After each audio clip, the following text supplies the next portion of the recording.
What's going on, ladies and gentlemen? Welcome to another episode of Flippin Tables, man. We are in the building tonight. I'm so glad and so happy to be here with you guys tonight, man. I'm so excited. I just can't hide it because it's about to go down again. We have another great topic tonight. The topic tonight is, as you can see, is trust Black women. Is self-emasculation or strategic recalibration? I've been hearing a lot of people talk about in a roundtable discussion amongst a very soft and very unheterosexual men on this platform that we're about to go through tonight. And we're going to chop this thing up like steak at a 5-star restaurant tonight because it needs to be. I've heard other platforms today, and shout out to those other platforms. I won't call them by name, but I've heard other platforms today talk down on some of the things that they saw. I've heard other platforms give their synopsis on what this should look like. But tonight, we're going to give it to you because a lot of people have been going through clips today. We're about to break this whole thing down today. Yep, because I think it's necessary. And I want to bring up my guys tonight that's going to help me do that. My brother from an absolute another mother is in the building tonight, ladies and gentlemen. My co-host, because we're going to jump right into this thing tonight, pause, because it's necessary and we got to get this out the way so we can have this discussion. Now, we're going to watch this together, but we're also going to pause every now and then to have the discussion, especially when some of these bullet points. Now, we may not watch the whole thing because a lot of it was not relevant, but we definitely got to watch it for sure. All right. So, my brother from another mother, ladies and gentlemen, put your damn hands together for the one and the only, incomparable, Lost in Translation. Come on inside and get yourself something cool to drink. What's going on, my brother? How are you today, man? How goes it, man? How goes it? Man, ready to get in here and cook. Yeah, man. It's about that time. It's been a while, man. It's been a while. Now, I do want to say, I'm going to drop the link in a second. If you do want to come up and have this discussion, you are able to do so. I would love for you to come up. That'll be absolutely wonderful. No problem at all. We just ask that you have your camera on because we need to see your face in the place for you to plead your case. And so we need you to have your camera on if you come up here. All right. So I want to jump into this real quick, pause. And so we can take a look at this blasphemy. All right. You ready? Have you seen it? Any of this Lost in Translation? I haven't seen any of it. So oh my God. Thank God. You can get a raw of all of these men who are straight. But I'm gonna go ahead and start playing it now. And we'll pause it. And Lost, if you want me to pause on something, let me know. This is a discussion about trusting Black women. What's wrong with Black men? Why we're not trusting Black women? Here we go. Engage with it, but everybody here comes from a different perspective, a different life, a different experiences, and we want to bring that to this conversation. So I know that there's no way to get there without the empowerment of Black women and centering Black women in that power talk, in that power struggle, in that power strategy, in that movement, in our behavior. And what in y'all's eyes does that mean to you? Like from y'all's experience, what's your connection to or experience with reproductive justice, and what does that actually mean to you? Anybody should kick in. As a father, you fall deeply in love with parenting, right? And what that means and understanding the responsibility that it takes. But you also learn as a father, the mother ends up doing so much more than what you can offer sometimes. And it's just facts. You don't have breasts to feed this baby. You don't have the kind of just natural intellect to kind of carry things. That's why a lot of fathers just say, here you go, I don't know what to do, right? So I think for one, it's just accepting that, understanding that you are there to help produce and provide, but then there's gonna be so much more that you can't, provide. And so just trying to be a support system around whatever your spouse or your girlfriend at the time is choosing to do with their body. It's something that I've learned over the years. Personal experiences from having to make that decision to have an abortion, with your girlfriend at a young age, to end up feeling like that you didn't have a say so in it, right? And then understanding as a man where you don't. Once you decide to go into that position and you put your seed into this woman, now that's her decision where to go. You can't say, well, I don't want no baby, or you can't have no. You should have thought about that before you go. You know, so teaching my son that, right, and understanding that you have a decision very early on in the process, but later on you don't. And if you decide to go through with it, then you need to be ready to support and provide and do the things that you need to do. So that's kind of been my learning curve over the situation. And then just feeling horrible for, as we were talking off camera, about all the women who've lost their lives in this situation and not being able to have the medicine that they need. And not only around, you know, reproduction and having babies, but even down to like fibroids, right? My wife struggles with that, and Black women not having the information that they need to figure out how to get rid of the fibroids and all those type of things. So whatever we can do to just kind of lean in and learn and listen, that's what I've been like. Same thing. If somebody would have asked me a couple of years ago, I said, oh, guess my perspective may have been different, but now we're in a time where you really just want to have a different understanding. I teach my son that, you know, and then also my daughter, you know, what decision she has to make before she lays down with somebody and how it can change your life, right? So it's incumbent upon you to have that information. If your desire is to be a father, is to understand the woman's point of view and the things that they go through. We think of a lot of things that we go through, our upbringing, not having a father or having a father, all our experiences, and the dream of being a father, you know, and having a son or a daughter, and what kind of father you want to be. All of that comes to mind, but before inception, those thoughts never came to me in the sense of what she would go through. You know, how would I handle being in a waiting room and being told something and not knowing the information? Who do I lean on? All those things that come to mind that happen when you're in the delivery room or the process of having a baby or having a healthy delivery and all that stuff. And then, you know, I think it's absolutely important for us to have these types of conversations and have these thoughts leading up into the idea and actualizing fatherhood. You know, I think we've centered ourselves, you know, the patriarchy of it all. We center ourselves, you know, we're the ones that make it happen. I always say something. I was raised by women. Right. And I ran into some brothers a couple of years ago, last year, when we were running for election, who felt like Kamala couldn't lead. Right. I said, but your mother ran the house. Right. And my mother tragically died when I was 4, but my sister who raised me was a gangster. Could take $1 and balance the budget like in 25 minutes, $100. So I think that in order to trust Black women, we gotta kind of like, I think you and I were talking about, or no, I was talking to my driver on the way over about holding yourselves accountable. 81% of people don't talk. And Black men have to talk to the women. And a lot of the women, and it's not 81% of women, it's 81% of people don't talk. So I think it starts with a dialogue. I can personally tell you, I can't imagine walking around with another person inside of me. And I think that we have to yield to women. And I don't think the government can tell you if you were raped. I mean, they're talking about if you were raped or molested, that you have to have that child. I don't think the government should have any say in that. Along with women having a choice of their bodies, we also have to teach our daughters and sons how to be responsible. Not rely on the plan B, you know, because abortion shouldn't be used just so you can all go out and have a good time. Right. Whether, because we walk away, you know, but women have to deal with the body, the changing your body. It's so much. I tell my girl all the time, I couldn't do it. Just having a menstrual cycle. I would say, God, can y'all let mine come it's like once a year? I have to pay somebody once a year because I watch my girl go through the changes emotionally, and not just physically, but there's a lot of shit women go through. So I think men, honestly, I think men need to sit down and shut the fuck up. Right. It's a lot that we don't see because if you weren't raised that way, you don't know. It's like you listening to you guys trying to be good husbands. The women gotta let us in and we can't tell them what to do. And I think this government has to step back and let women make choices for themselves. Women are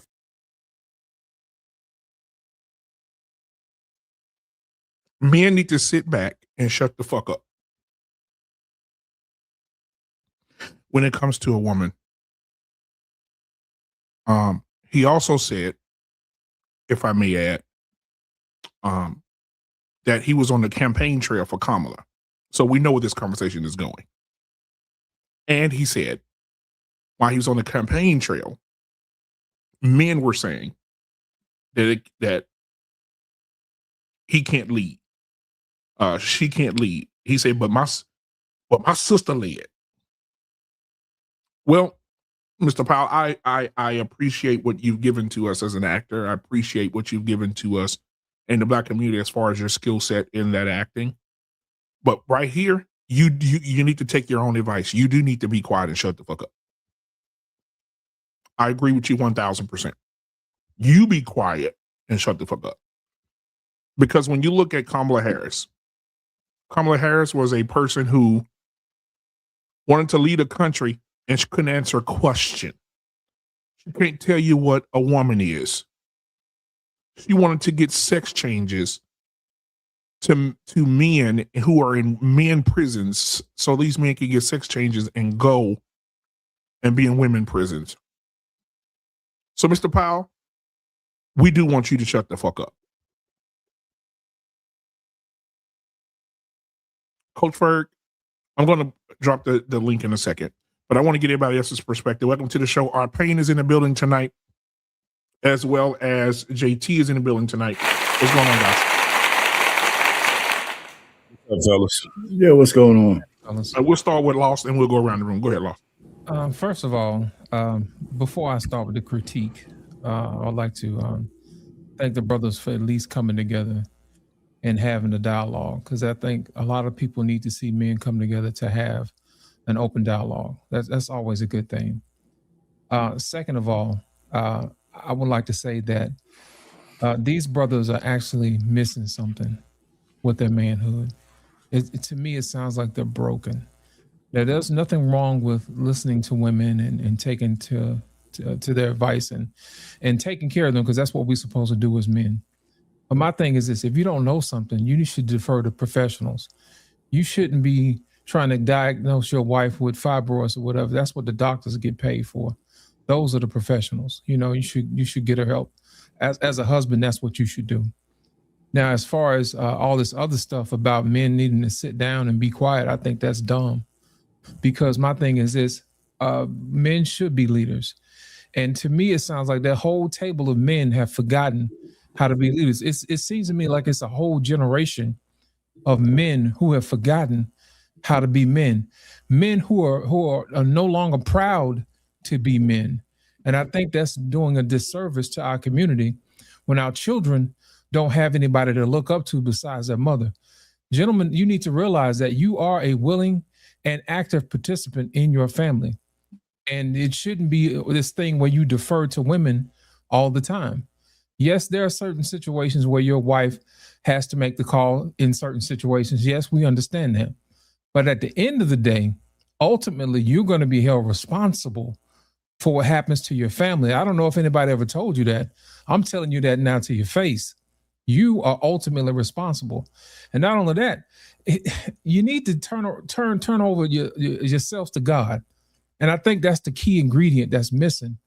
Because if you feel like you have to defer everything over to your woman, when you should be turning everything that you have over to God and asking him for deliverance and asking him for guidance, I think you're out of order, sir. So with that being said, that's my whole spiel as far as these men needing to know exactly what to do. You need to turn to God first. And then from there, then you should start to lead and involve everybody else. I think it works better when you get the instructions from the master. And then from there, you'll know exactly where you need to go. And there's no question on how you lead your family. And there's no question where your family will go. That's all I got to say about that. Our Payne? Yeah, go ahead, JT. Let him go. I'll go after JT. Okay, go ahead, JT. All right, so when you actually look at this round table, it'll tell you everything that you need to know. Everybody that's in that round table is in Hollywood, so we already understand what that is. Mm-hmm. Secondly, you got a couple of suspects, and you have gay men sitting at that table, along with a bunch of men, and all of them are panderers. Every one of them. You got one man that they're looking for, and we'll see it later on, that they're looking for to give some great advice. But this man is a man that sits back and he panders to that other community. Sweet Pickles. Shout out to Uncle Jeff. Sugar Boys. And everybody's talking about manhood. And what we're going to witness tonight and what we're going to talk about, folks, is 10 years that they're behind. The way that they're talking to each other, the way that they're roundtabling with each other, we as content creators on YouTube been through that already. They're just reinventing the wheel. And I'm gonna end it with this, right? This right here should be a lesson to every man that's out here that thinks that they need to pull up their so-called queens the way that they're doing it. No, we need to challenge our queens to be better. This is not what we're going to be witnessing tonight. And I ended with that. Okay. Yeah, man. You know, that was right. I mean, there's something good to see a bunch of men around a table talking face to face. Now, the panel has a certain thing, but if all four of us was around in a room, and the effect is different. You know what I'm saying? So I'll commend the guys for getting together, but they're in an echo chamber. They're all ready to say the same pandering thing to each other in a different way. Now, some of what they say I can get with, but anytime when a man professes to acquiesce his leadership, then that's where you lose me. You know, so listen, for me, it took me and my wife 7 years to have our 2 kids. She had to go through a lot of shit. And at some point, you know, she had to talk directly to the doctors. And at that point, I was saying, okay, I'll support you in anything you had to do because I had to do my part. But she had to do the heavy lifting. But, you know, I made sure that the environment was safe for her to do all of that stuff. I never said, let me be away and just, you go ahead. And then when you're done, I come in, you know? So, you know, you never lose your leadership, even if she has to take charge of something. I may have to stick her with needles. I had to do all kinds of shit. You know, so I can't stand to hear men say at some point, just because a woman has to take some kind of position, you got to take a back seat and shut up. You just need to have this discernment to know when to lead and when to just, you know, let them do their thing. And that's what you have to do. You never secede. You never give up your leadership ever. You know, so I can't stand when I hear these panderers do all that shit, man. It makes me, it's nauseating. Even if they say some things that I agree with, they're always going to follow up with something I definitely don't. All right. I agree. I think that I agree with all of you. I think that they're panderers. I think that they're doing it. A lot of this is theater. I think they're doing it to be liked. But my question is this, and I say this very forward. When are men really going to stand up and talk about the real fucking problem? And I don't understand how all these men sitting at this table, we're going to start discovering a little bit about each one of these niggas. Because the niggas on this round table, if they not gay,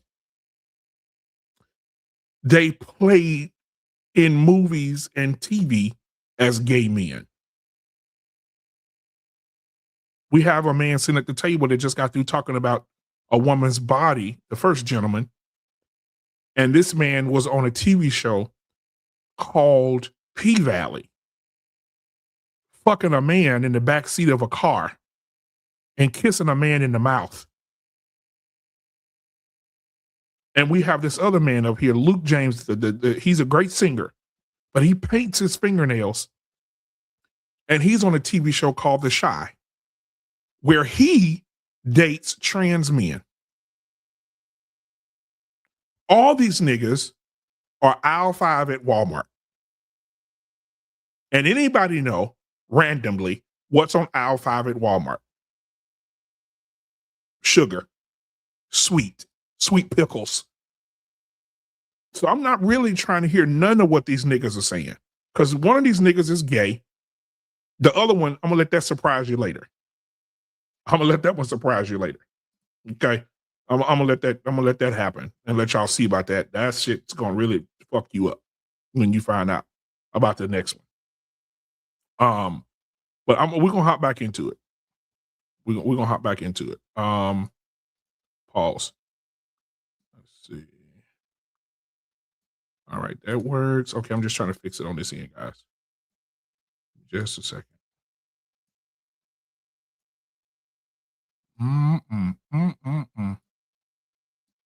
Anybody else want to add something while I'm fixing this? So one of the things that that we also will be witnessing is that you have one guy is way older than the oldest gentleman sitting at that table other than him. Colin Powell. Clifton Powell is about to be 70 years old.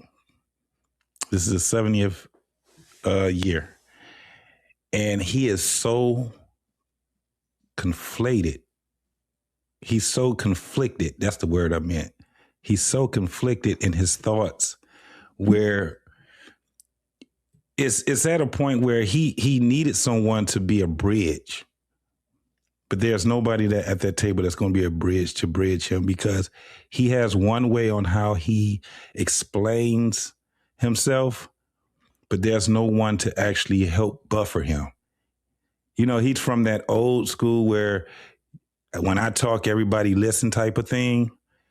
And he wasn't getting that from these gentlemen. Most of these guys, I think the oldest one is a young millennial. I think it's Luke James that's the oldest. I think he's the oldest. And he's only, 33, 34 years old, something like that. But this is the other thing that we're going to witness also. And it's kind of bad because this is what we had to deal with ourselves doing this thing with doing podcasts and being on panels and stuff like that. And he's like, I'm telling you, he's like 10 years behind now, man. Well, all I'm saying, I want to, if I was at the table and I had to ask a question, I would ask, why are you gay? Because half these niggas are gay. Why are you gay? Why are you gay? Okay, that would be my question. But we're gonna get back in here. Let's see. Hold on. You know what, Black man, I just noticed they never invite anybody like us to the panel. Oh, absolutely not. It's always this circle jerk of guys who want to say the same exact thing, and nobody ever counters what somebody else. It's like they don't think for themselves. It's like they're almost like robots, and all of them got the same script. Yep. It sounds a little misandrious. Once we hear it, y'all, we ain't gonna look. We gonna witness this together. Yep. Here we go. If you need me to stop, just throw your hand up and I'll stop. If y'all hear something y'all want to talk about, here we go. First wonder of the world. It's like what said. It's the first wonder. Exactly. That's the only thing outside of God that I know that creates. Yes. First and foremost. The issues that we have. You say women are the first wonder of the world. Let's continue. Are that the woman knows before we know whether or not life should be brought into earth, brought here, or if it should be aborted. They deserve to have that right for the simple fact of America does not allow us to run a system the way we should as a family. Men don't understand. You may. I want to translate here. I got time tonight. What he's saying is we should give women the right we should give the most emotional creature on the planet the ability to have the right to make an emotional decision in the moment about killing their child. A woman should have the right to tear her child apart inside of her. The most emotional creature on the planet should have the right to do that. Well, they do though, BMU. They do. They do what? They're taking the right. They have a right to, not the right, but they're doing it right now, right? Oh, absolutely. I agree. Yeah. So we see the receipts. I mean, so I agree with you. Come on, we see the receipts of that decision. Yep. Right? We see what's happening. We see it all around it, right? So what he's saying kind of doesn't make sense just from the standpoint that we see the ramification of them taking full advantage of using abortion as birth control. Yep. They're playing right into a eugenics program. But this is something, Black man, and it's been a minute since we've even brought that whole thing up. But this is what I came to a consensus of. Men are complicit in it. Most men, they're not going to admit it, but they're for abortion. Most men, they just won't admit it. That's where I got to the point where I was like, that's a losing fight for us every time that we would go with that. But most men would not they will say, hey, especially if it's a woman that they didn't want to have a kid by. So most men are absolutely complicit. That's where I got to the point where I was just like, that's a subject that I never want to talk about ever again. Ever. Because men are liars when they say that they're not. I don't disagree with what you just said. But I don't think most men lead with saying that if you're in the mix, and especially if you're going through your formative years, you had those nights where you wish the girl that you got pregnant had an abortion. Matter of fact, you paid for it. So I agree with you. That's why I agree with you. But that still doesn't render us voiceless in the situation, because it depends on what frame of, if your wife can go kill your baby, you got something to say about that. But it makes sense. Right now, she can. Right. Well, you want a kid? She can go kill your baby without even talking to you. So that's what I'm saying. It makes us. You may not even know. You may get her pregnant, and she may not even tell you she's pregnant. Right. And go just kill the baby. And that's what I'm saying. Where it gets to a point where it's like it's only going to frustrate you when we have that conversation, especially when we have it with women, when they can sit back and they can say, "I have the right, my body." And we could come with something like one time. You remember when I asked a question on the panel one time, and I asked the women. I said, "So when is it? How old is it that a human being, a baby, how old do they need to be in order for them to have the right to live?" And not one woman, even the women that was on our side, couldn't answer. They didn't want to answer that question. That was the last time I had that conversation ever again. But the only thing I would kick back is that, the woman, if she right now it's the law where they can do that, but I think men should have the right to refuse to take care of a baby they don't want. As long as they have that right to do what they're doing, then we should have a right to walk away as well. Right? We might not, and that's what I'm saying. Because if I don't want the kid and you have one against my wishes, why I gotta be strapped? So what if we had and this is the craziest part, our pain. If some guys said, listen, we're gonna make this a movement. If you got the right to be able to delete a child, I should have a right to not want to take care of the child, right? Do you understand that we still wouldn't win? There wouldn't be now one man. It wouldn't be one man that's going to go to the long haul of that, because the first thing is going to happen is what? We're going to get shamed. This is deadbeat men crusading because they don't want to take care of it. And no matter what it is, we can come up with the most prolific way. Right. We can be and it still would not matter. But JT, we get shamed anyway. I'm saying, but what I'm saying is that, yes, what I'm saying is that you still would not have enough men that'll sit back and say, I will weather the storm in shaming. I don't care if you shame me. You wouldn't have those men that would do it. So we really don't know that, but I'm not advocating that we go and make that a big issue. I'd rather we fight paternity fraud, but before then. But we don't know how the outcome would, but I agree with you. Most men won't rally around that as a plank, so it's a moot conversation. So I agree with you there. Yeah. Now the guy that's on that round table, he's married in real life, but these are the roles that he takes on when he's on TV. And he had many sex scenes with that guy too. Yeah. Well, he might be married, but he's clearly a bisexual, right? Right, of course, right, absolutely. Man, here's the issue that I have. You have a generation of men who like to abdicate their responsibility to women. You know what I mean? They'll sit up there and say, she should have the right to abort the child. Well, my thing is you have the right to make sure you find a woman that's going to be a suitable mother for your children.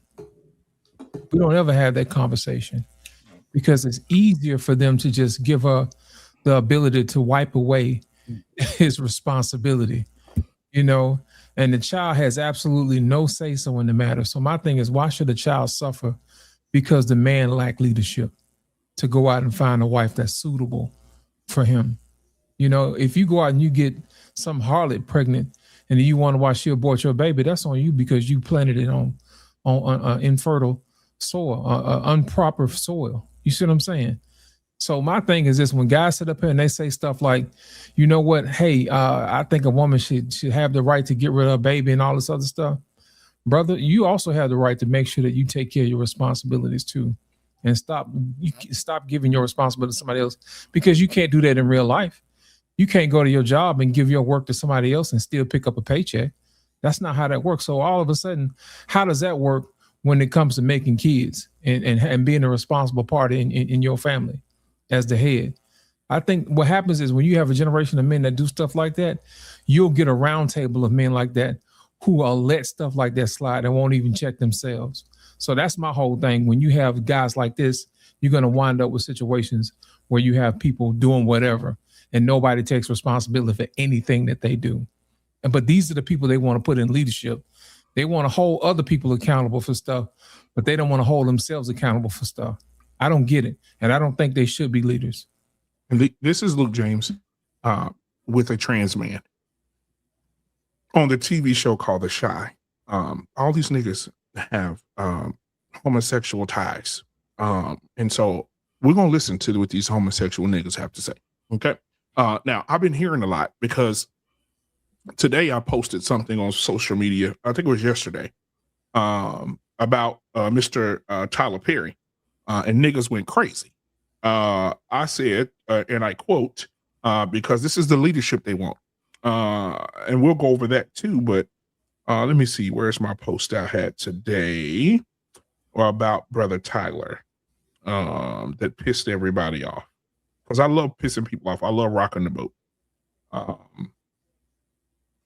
think it's right. Hold on just a second. Where is it at? I pissed a whole bunch of people off. And it made me glad. It made me happy. To be able to do that. I love it. Let's see. I got it right here. Okay, yeah, here it is. So I said, Tyler Perry is extremely gay. He promotes all the wrong things and pushes the emasculation of black men in TV shows and movies. And black people still follow him and complain about Trump. Hell, what's the difference? Put it in the comments. I want to know your thoughts. Here comes some gay niggas. So one of the niggas said, so he wrong for this movie? Yes, he is wrong for the movie. The next one says, what does his preference? Watch this. This is how women view men. If they're gay, they say this. What does his preference have to do with the message? So I can go out and be a promiscuous man and fuck 10 bitches in 3 days. And y'all call me a dog ass hoe nigga. But a man who sucks dick gets a pass. So now when he suck dick and he do something good, he get a pass. It says here, what does the preference have to do with me? Are you too homophobic to see it? What acting gay beside what? Then this a dumb motherfucker will say they can't spell. What act of being gay besides him playing a character of a woman like any other men have done makes you uncomfortable? Where did he emasculate? Tyler Perry has always been in feminine nature. Tyler Perry has always been feminine. And Tyler Perry, you ain't seen it with no woman, and the son he got may not be his. He may have adopted him. But Tyler Perry has always been effeminate, and he always is projecting all his TV shows. Anything that Tyler touches has a dick going in somebody's ass. Let me say it again for the people in the back. Anything that Tyler Perry touches has a dick going in a man's ass, or the man is extremely abusive in the movie. He beating his wife's ass, or he a blue collar worker with braids in his hair, working at a steel factory or some shit. He has never looked at men in a great light. So he projects his gayness. He projects the emasculation of black men. I said it today. I'll say it tomorrow. I don't give a fuck about to stand alone and say it by myself. Tyler Perry is gay. All his stuff he's doing now is gay. This movie he just made, I ain't even watched it, but I know somewhere in there, He's gay. He got a new movie out of this shit. You know. All right. Everything he does has something to do. And then I watched it. Somebody had a clip on YouTube, a reel or something of his TV show, Sisters or Brothers or some stupid shit, where a man in the waiting room at a hospital. I wish I had it queued up. And Yeah, Tyler Sisters. Perry, he gets slapped and the bitch turned all the way around to myself and spin on the floor. But he's supposed to be a heterosexual man. Yeah. You should stop this bullshit, man. So again, I said again, I want to send a shout out to those people who may be watching right now. Tyler Perry is gay. Well, you know, And everything he does is gay. And they tell me, I'm not finished. I'm not finished because these hoes pissed me off today. And another lady came back and said, That made me snort. it doesn't matter if he's given more opportunities to black actors and actresses than anyone else. His sexual preference has nothing to do with his talent and his character. And I said, well, Epstein, R. Kelly, and Diddy gave opportunities to black people too. I said, but let me give you scripture because this lady's here, but she's of the Lord. I can't understand how some of these women say they're Christians and they're okay with niggas sucking dick. They're not. How? Okay. Isaiah 5:20. I said, woe unto them that call evil good and good evil, that put darkness before light and light before darkness, that put bitter before sweet and sweet before bitter. She didn't say anything else back. They don't want to go toe to toe with me because I would tell I rip the ass a new one. Then I had somebody else come and say, I had some people who agree with me that said he got rich off making fun of his own race. Okay. This other person says our people will forever be lost until people rationalize bullshit. All right. That's a long one. I'm not going to read that one. Then this lady right here said with her ugly ass, she said, shut the fuck up. He just telling the truth. A lot of you black men, y'all get y'all shit together and you wouldn't feel offended. I said, Stephanie, I would respond to this, but you can't spell worth a fuck. And all your words are misspelled. So I'm not going to waste my time with you. She misspelled every other word. They're going to come back and talk about, well, I'm a graduate from LSU. You got a PhD and you can't spell fucking offended. She spelled offended. AFFEND. Well, that tells a lot about that damn school. Listen, you need to check themselves. Some women have DBS. They have BBS. They have dumb bitch syndrome. And I'm here to call it out. And I'm gonna give you the cure. And then one lady said she blocked me. I've been knowing her for years. She blocked me. Who gives a fuck? She said, I swear you can't survive without debating. Shaking my head. What a terrible comparison. That's comparing apples to oranges, literally. Be careful making broad generalization. You can't spell either. Like that about black people. Not only is it stereotypical, it's ignorant. That's like saying there are no good black men. See how silly that sounds? And not all black men support Tyler Perry's work. Yes, we don't. Because real men, heterosexual men, tough men, men who are warriors, don't want to sit up and have a date night with a woman trying to get some pussy and look over and see a man getting fucked in the ass on the screen. Who wants, I'm going to say this when we get back to this. Who wants, as a man, who wants to sit down with his woman on the couch and watch Tyler Perry TV shows where everything he does has something to do with a penis going in the rectum of a man with hair on his chest. And then we're not even going to talk about the lawsuit he got. They ain't dropped that shit. The courts didn't drop that shit. They still investigating this shit. Where this man said Tyler Perry invited him over to the house, put a Madea wig on his head, tried to fuck him in the ass. Fuck out of here. Okay, let's get back to this. But yeah, this is gay nigga on the screen. Who's sitting at the table too? So we got this nigga and we got this nigga. Both niggas do gay shit on TV and paint their nails and do gay shit. You can't share a cigarette with these niggas. You can't share a drink with these niggas. Hey, the nigga bite off his Whopper, let him have it. Okay. All right, let's put this back up and listen to this weak ass nigga right here. All these niggas have mama issues. All these niggas are weak as fuck. Let's start back. Here we go. Be the leader, but you might not be the provider. Do you know how to lead if you are not the provider? In the midst of trying to figure it out, we coming from a whole bunch of systematic. It's been constructed for us to be the way that we are, to think that we are. That's not how it was And programmed. then talk about that program I mentioned where they took they paid Black to take black fathers out of the house. And then from there, Right. Cliff was talking about that. When it started with the Section 8, women were able to take care of the kids without the man being in the house, which gave her the mindset that I can be the leader because I have to be the provider. And then after that, it was the crack epidemic, which guys started using when they was going to prison. Regardless, we stayed out of the house. Now it's social media. And the thing is, we were always here to protect the Black women. And if you ever seen the movie Sparta, men were actually the leaders, but the leader knew how to lead because he still trusted the woman with the gift that God gave her, which was intuition and discernment. And if you knew how to treat your woman and she knew how to love and that stress was off her, it allowed y'all to operate as a family unit to be able to trust her so she can be able to trust you. Once you realize how powerful that woman is, a lot of us run around, and even for myself, I struggle with being monogamous because I didn't understand the value of the woman.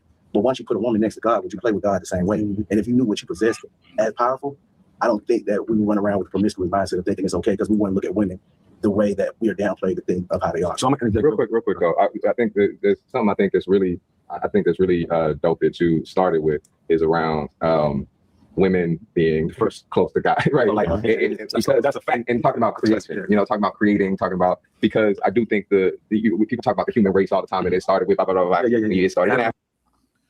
These niggas say put woman next to God. Put woman next to God.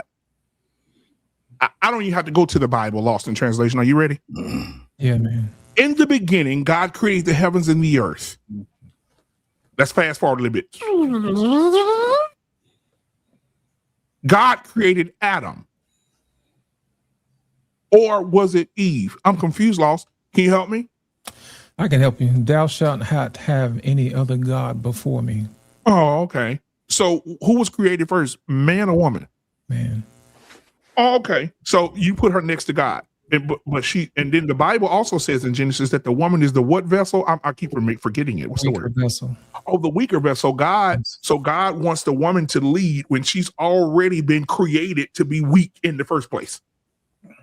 That's the kind of leader that these niggas are saying should be out there. The Bible says that the woman is the weaker vessel. Now, also it says here in 1 Timothy 2:14, it says, and Adam was not deceived, but the woman being deceived was in transgression.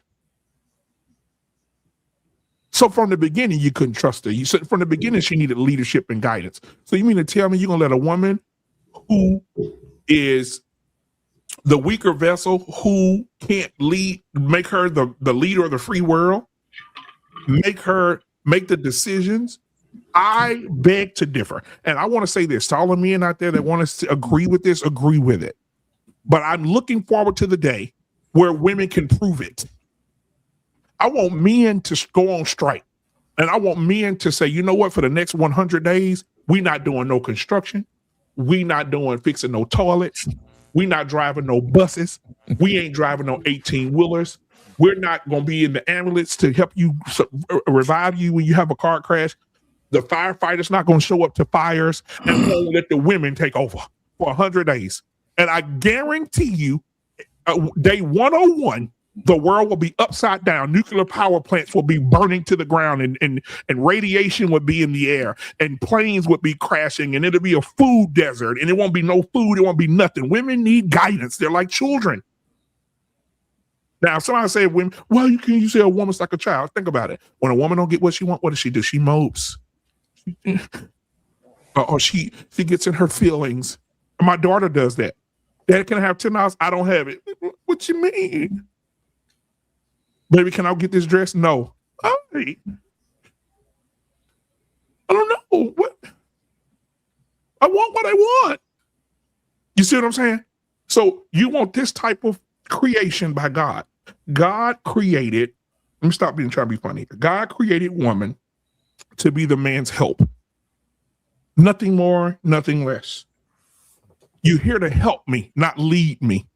And I think where these niggas are going wrong is that they're saying put the woman above the man because the woman is they're smarter than we are. And I've been hearing this since I was a child.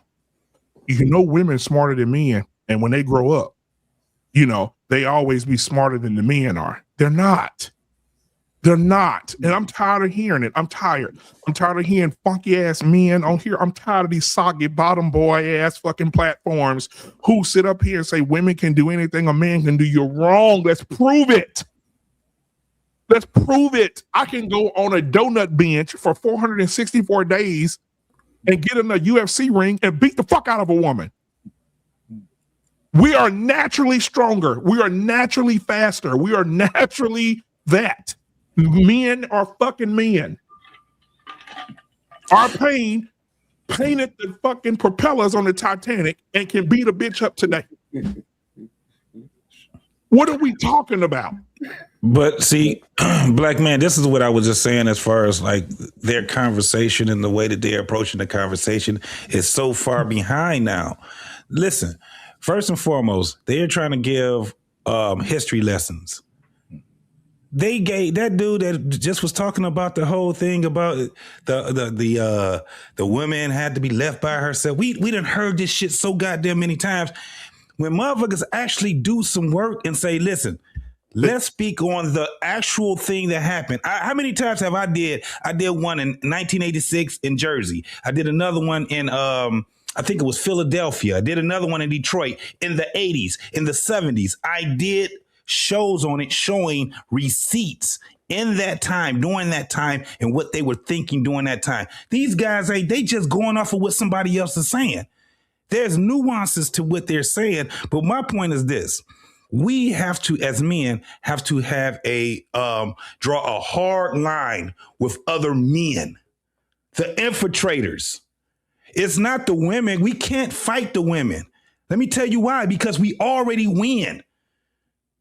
It's the other men that infiltrate, like this whole table here. When you hear Clifton Powell, see, my thing is this. You got a man that was born in the 50s, sitting at that table with everybody else was born in what, the late 70s or probably mid 80s.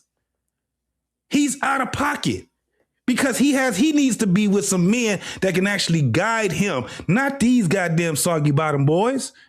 And that's where we having a problem. Like the conversation we're hearing is a conversation that was already had.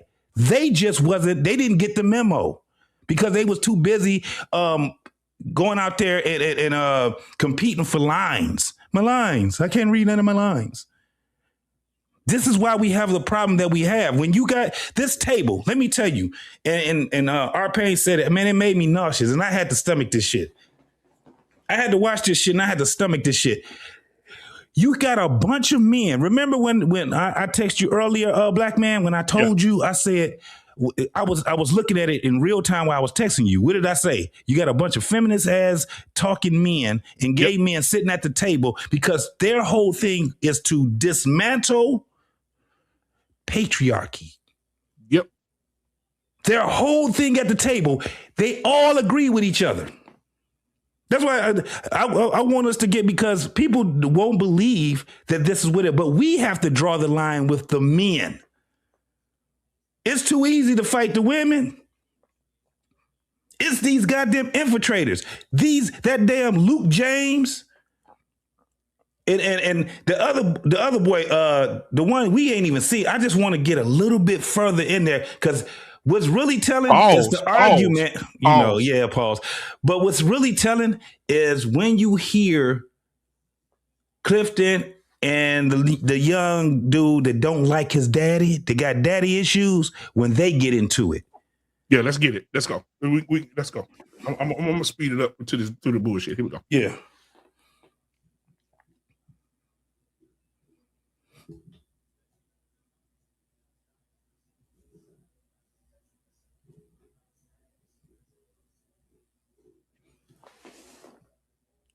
It's pausing. Oh, hold on. I was about to say, you must be listening to it. Yeah, my bad. When we talk about bodily autonomy, it's about, we all want the right to control our bodies. I don't want nobody telling me what to do with my body, right? And that is a right that expands even beyond having a kid, right? And fostering that environment to be able to raise folks. And we talked about like the village, right? You know, and that it takes a village to raise a kid. It wasn't like, okay, all these people on the block got a responsibility. It was actually, you understood that kid that every decision that goes into raising that kid, teaching that kid how to move, teaching that kid how to communicate, it forms their future, but it also affects everybody in the village, right? And so everybody had a responsibility to make sure that person and the people that were raising that kid had what they needed, had the healthiest environment and things, you know, to make sure that everyone is okay, that we all can live the life that we deserve, right? And so, you know, I do want to also make sure that, I ain't got no kids, just so I can't talk about, this thing from a father, but there are fathers at this table. I also got 25 nephews and nieces. I'm over here, you know what I'm saying? I got strategy over here.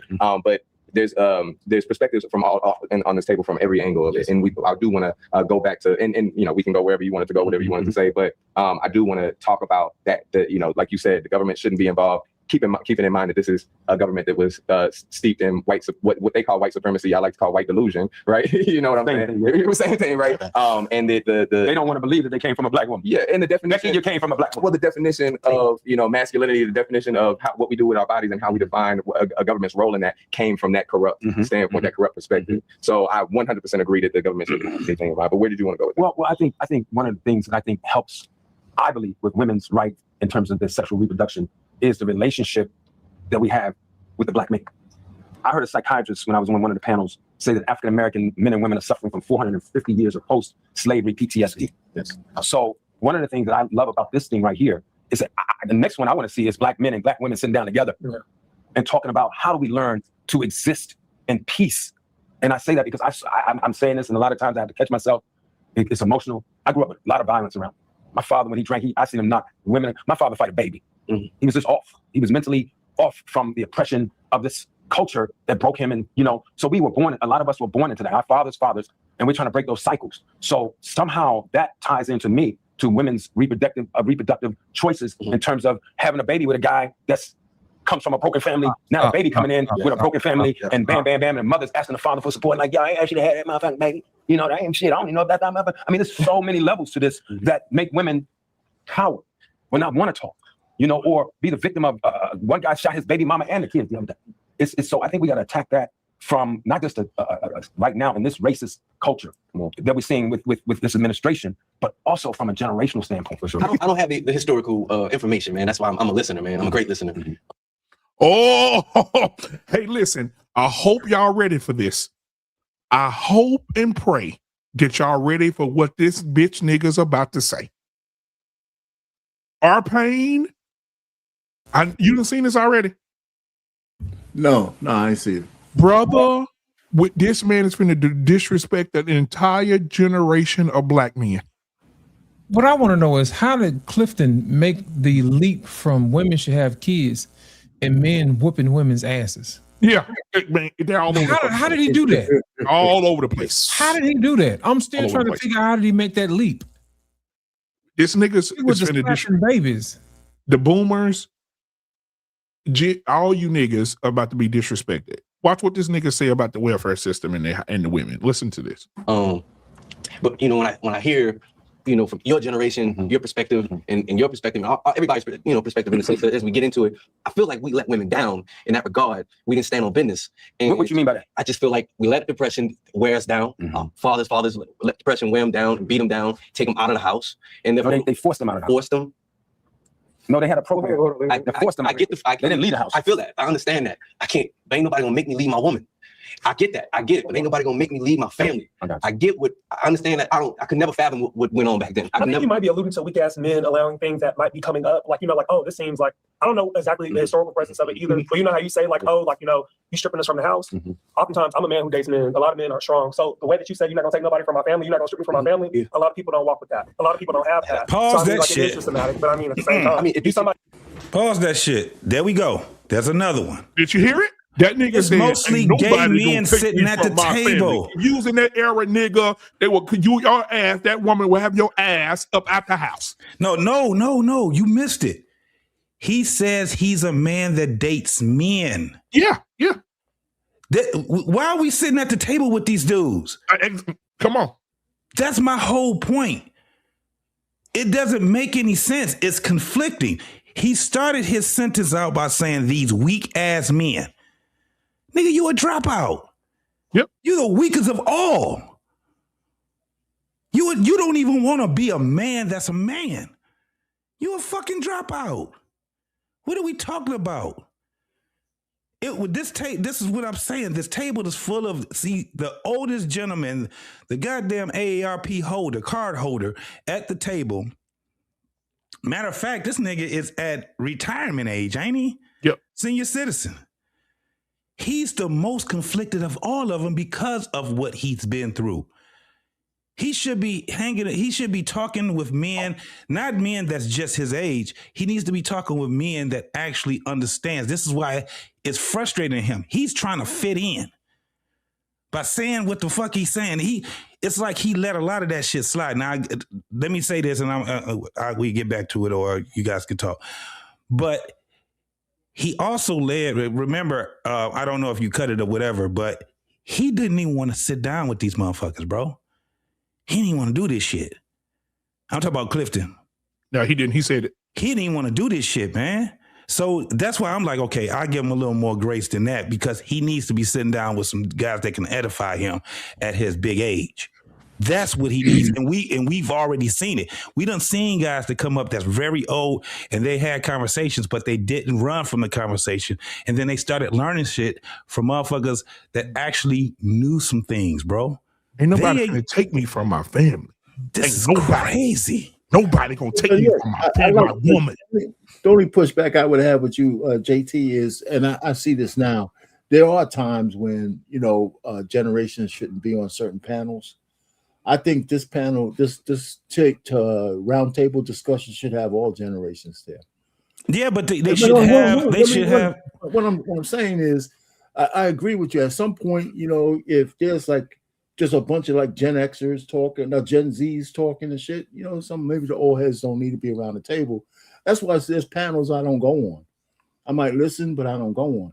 But this one needs cross-generational lines, as long as you know your place in the part of the discussion.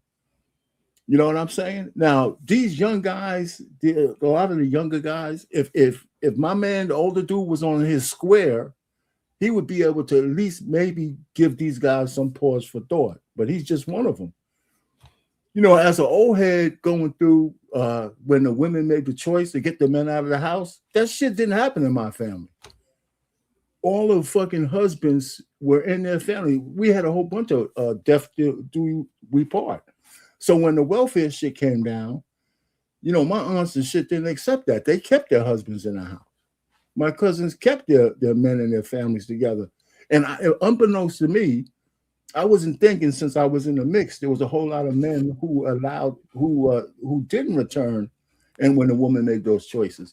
But it was never my reality. That's why sometimes I argue this stuff, until I started to realize that there were so many baby boomers, right? Even if it's 10% or 20% of them fell for this shit, that's enough to make a big ass difference. Well, Arpan, you got to look at it like this. Just like you said, you didn't see a whole lot of men being kicked out of the house.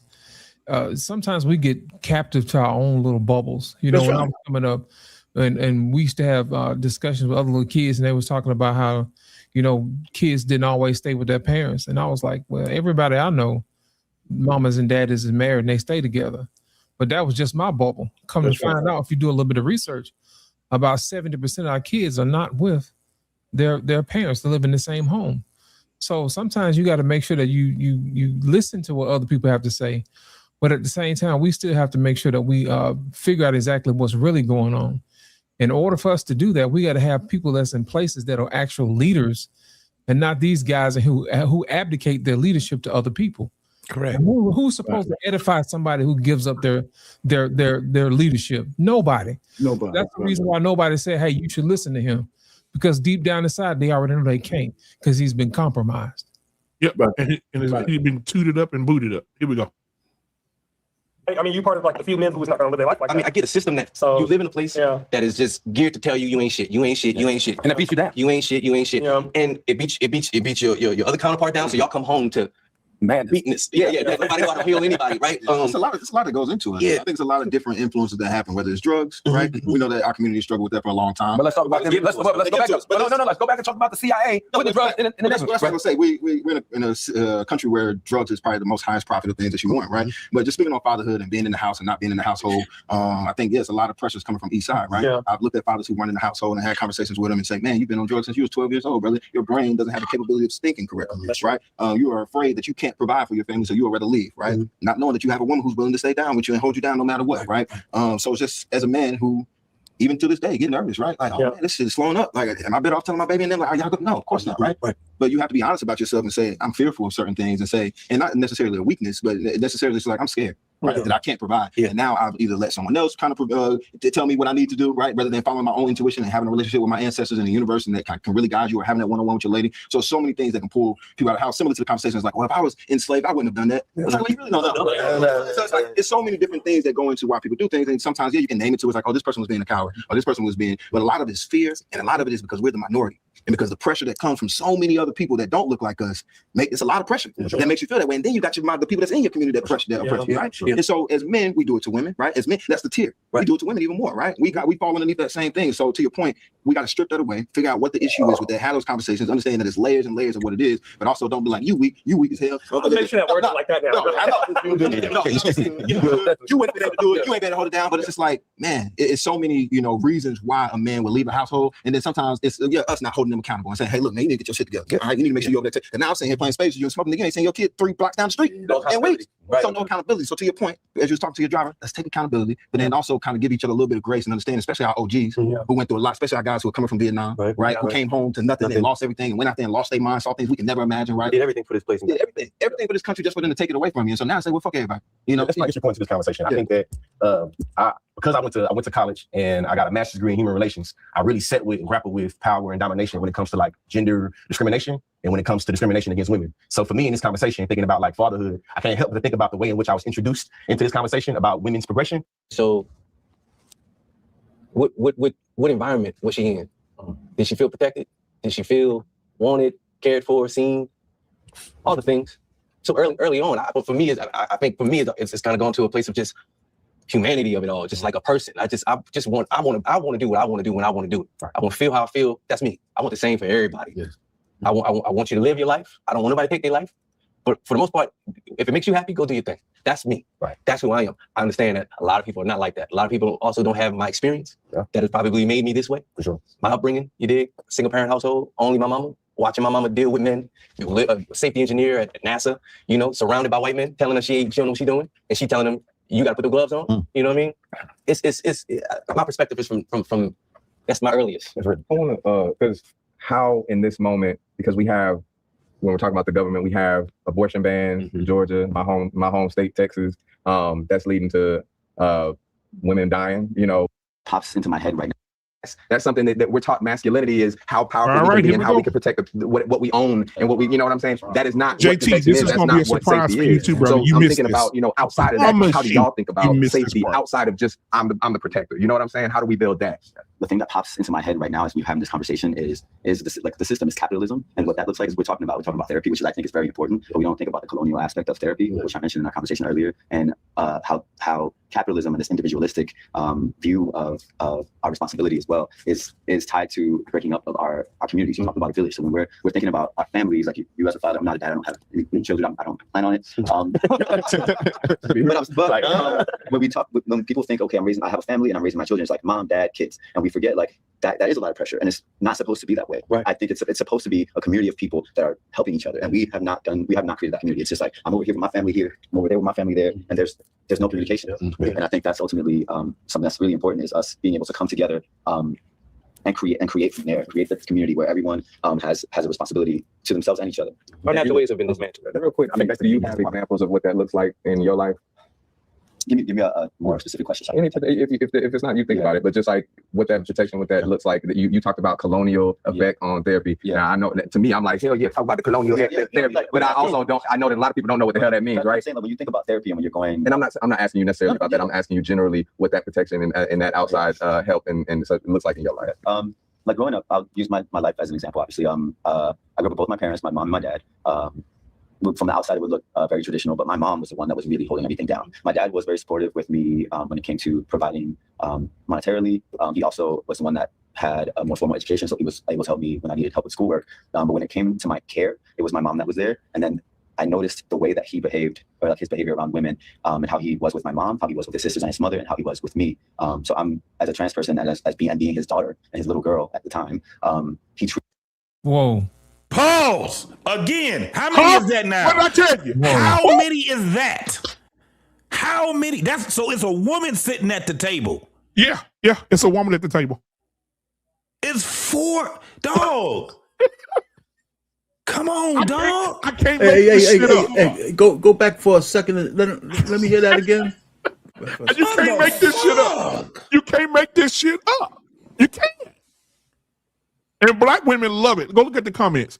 Black women is loving this conversation from 4 gay niggas and a nigga that used to be a bitch.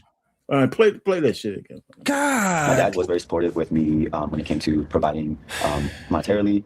He also was the one that had a more formal education, so he was able to help me when I needed help with schoolwork. But when it came to my care, it was my mom that was there. And then I noticed the way that he behaved, or like his behavior around women, and how he was with my mom, how he was with his sisters and his mother, and how he was with me. So I'm, as a trans person, and as being his daughter and his little girl at the time, he treated me with such care, and it was the complete antithesis in the way that he treated my mother and the way that he treated his sister. So it was interesting to see him treat my mom like shit, and then be like, no, but my sister's like, I'll kill somebody if someone messes with my sister. I'll kill somebody if someone messes with my mother. I'm like, why don't you bring that same energy to my mother?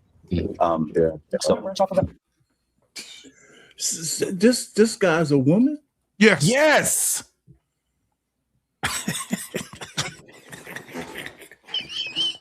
This is cosplay, dog. Oh my God.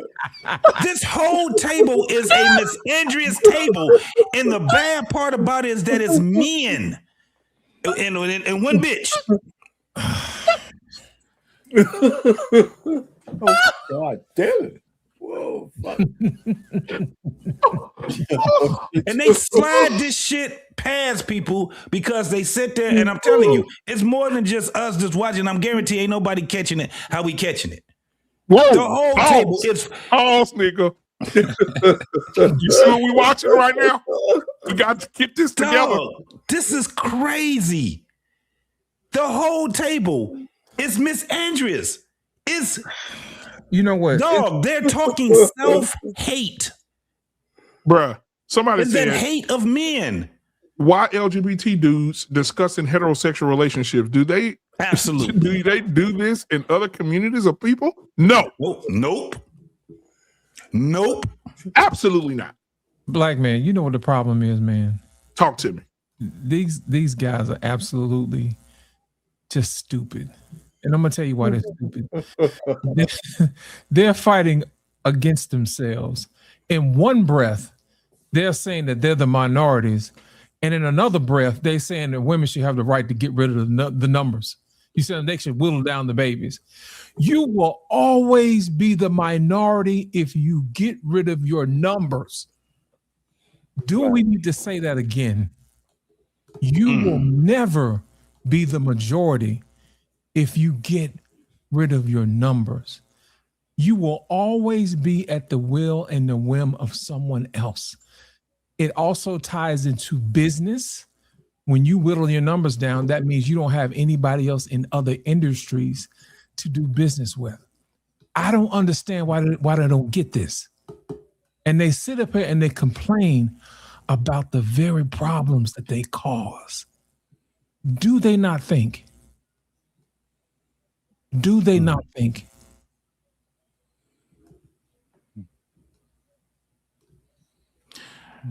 Man, this is crazy, bro. This is crazy.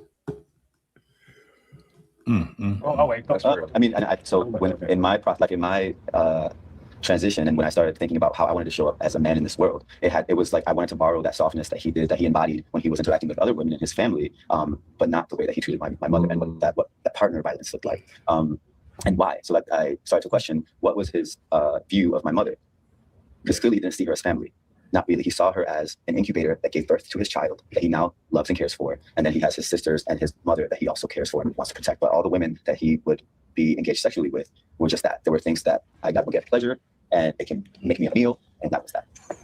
Personally, I grew up with all women. Like single parent home, had no grandparents, had my grandmother, no grandfather. Both had passed away before I was born. Father wasn't around, and taking care of everybody. So I've always conceded power to women. That's been my nature. Like my nature and my nurture is because that's all that was there. I knew it. Did you hear what he said? I knew it. He said, I've always conceded my power to women. So basically what he's saying is, I'm going to translate in the most unfiltered way possible. I don't care who don't like it. I'm a bitch. I have no authority. I have no backbone. If I'm in a relationship, the woman gonna run all over me. If I'm in a relationship, I'm gonna be a yes man. I'm never going to challenge my woman. I'm never going to correct my woman. I'm never going to hold her accountable. I'm going to be a big bug-eyed Star Wars character face looking motherfucker, weak nigga for the rest of my life. Yeah, that's what he's saying. So, and also, black man, do you know the name of the platform that they're on? It's Sissy something. What is it? It's Sister Sissy or some shit. Sister Song, Women of Color, and the Consciously. So it's a woman sponsoring this shit. Yes. Yeah. Sister Song, Women of Color, and the Consciously.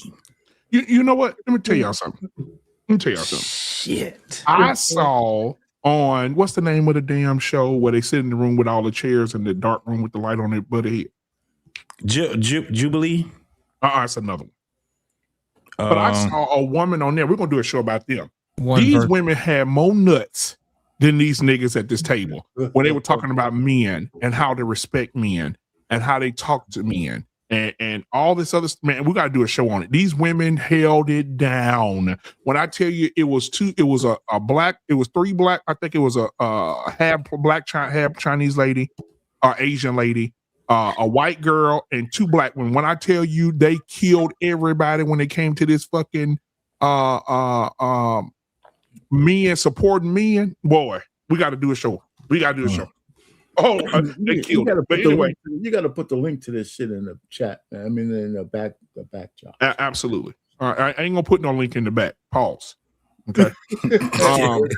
That's just fucking crazy. Y'all like I'm not. I ain't finna do that either. Okay, let's go back to the video. We had to talk about it later, black man. Put the link in So a lot the Your ass said a lot of plausible shit. Where's a man and who can teach me how to do it? What does it look like? I'm looking to Sam Davis Jr. and Sidney Poitier and anybody's got autobiography or whatever, Bill Cosby, only to get that dream shattered. You know what I mean? And I think a lot of men who've grown up in those environments are trying to figure out how to hold themselves accountable while also holding themselves hostage, right? I was trying to take up for my father not being there. I was trying to take up for my grandfather's not being there, overcompensating and not necessarily knowing exactly what my place and my position was. So I think I can't speak for everybody, but I think a lot of black men just don't know when they say be a man, what does that mean? Yeah. And what does that mean? That doesn't mean the same thing for this woman. That doesn't mean the same thing for this woman. What is her that? So I think a lot of it is double dutching. It's like, how do I give myself enough grace while also pushing myself and challenging myself to learn and listen and hear?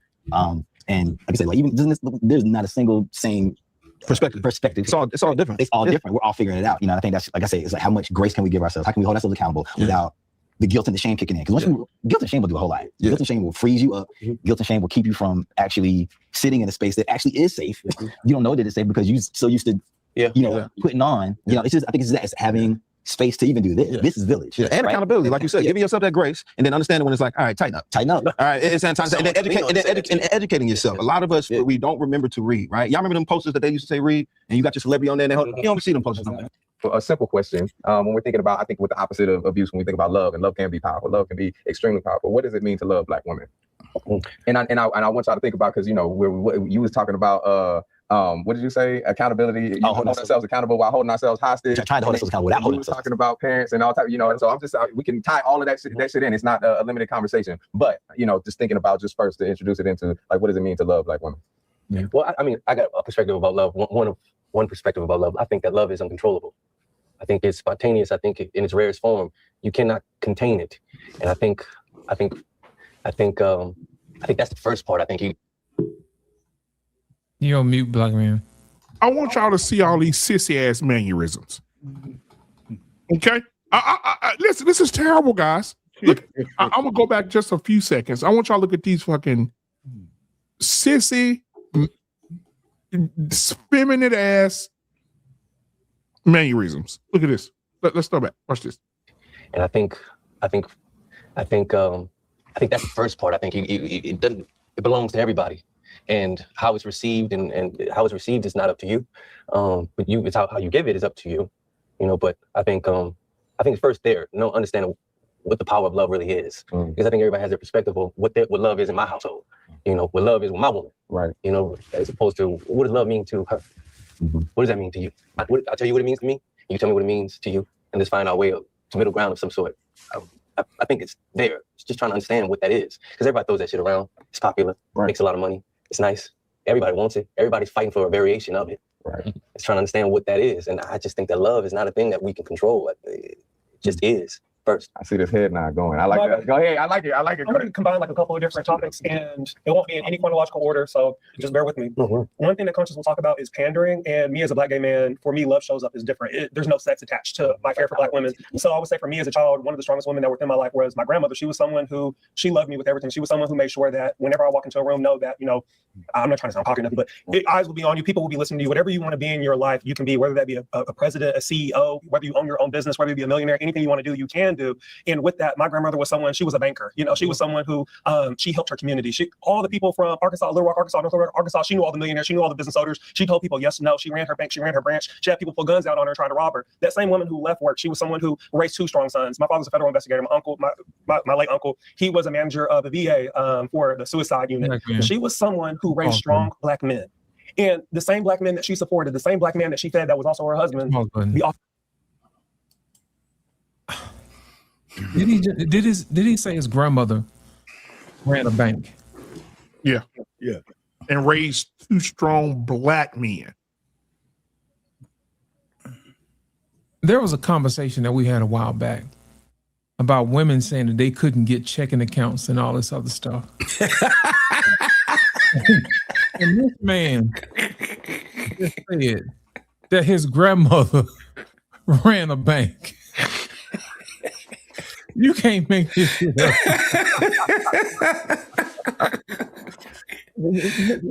How do it not keep up the lies, man? I did a podcast a while back about the feminist credit union or whatever.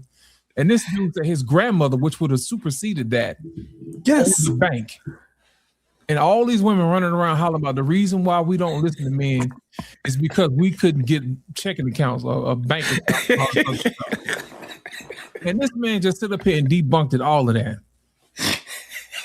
I don't think they do any vetting when it comes to guys that's supposed to vet for them, because all they're doing is exposing themselves to the stupidity. I got an email, Lost. They want me, you, and R Payne and JT to come to the show, and they want us to sit on the other side of them. Anywhere, any place, anytime. Absolutely. You know I'm down for it. You'll cook them up good. Woo! It'll be a cooking. It'll be a 4th of July barbecue. Yeah. And especially with this sword fighter here with no swords. Here we go. Also be the same people that put their thumb on their motherfucking head.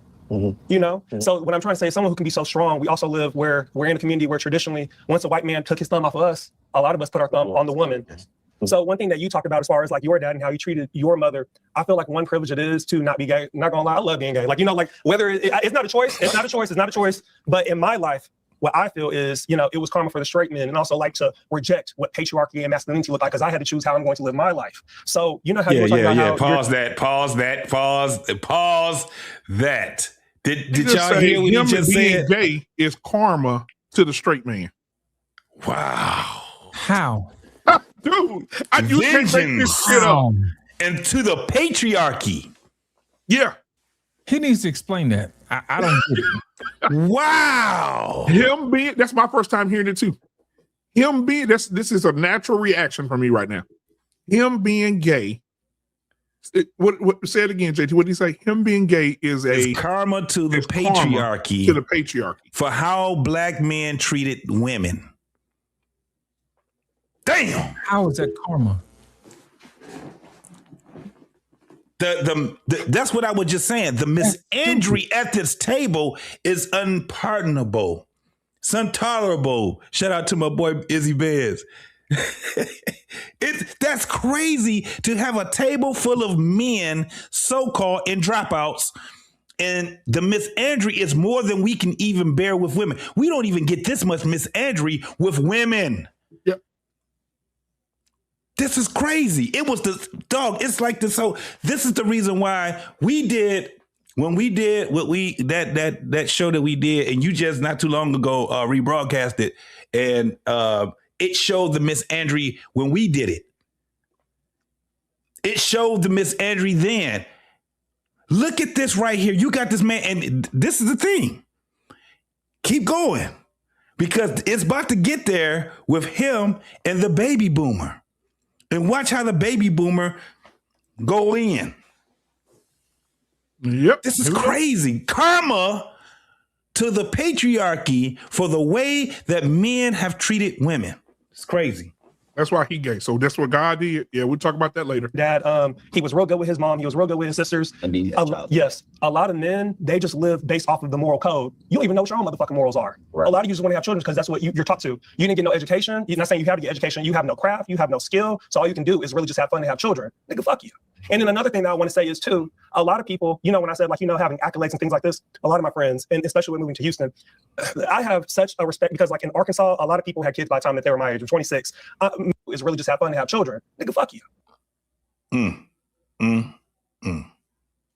If I'm sitting at that table, I'm gonna say, what you say?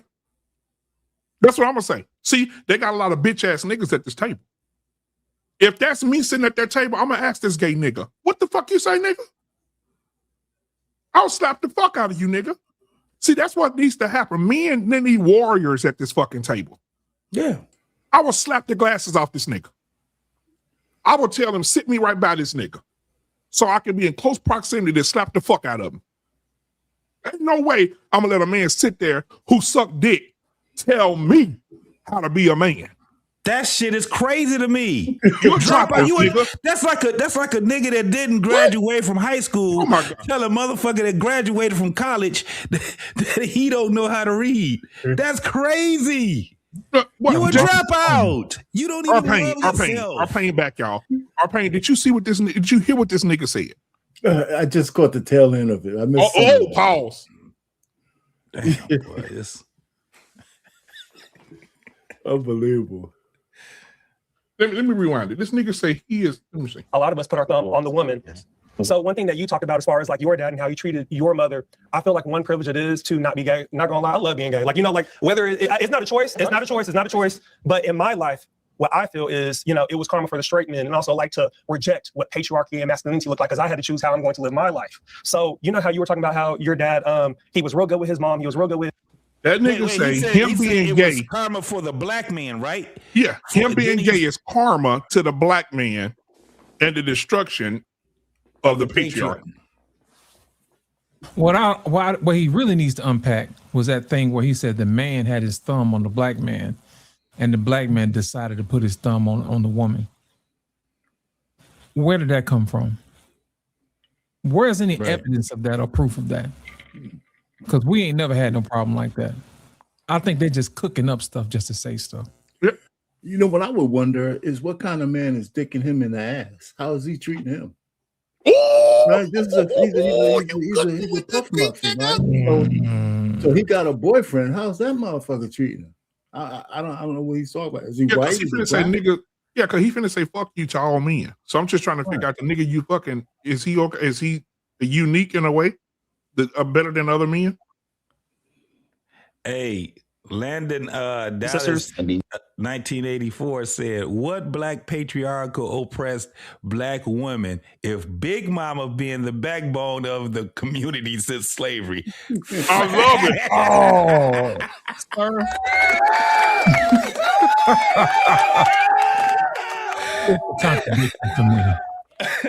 I love it. I love it. Man. Hey, that's a bar. All right, here we go.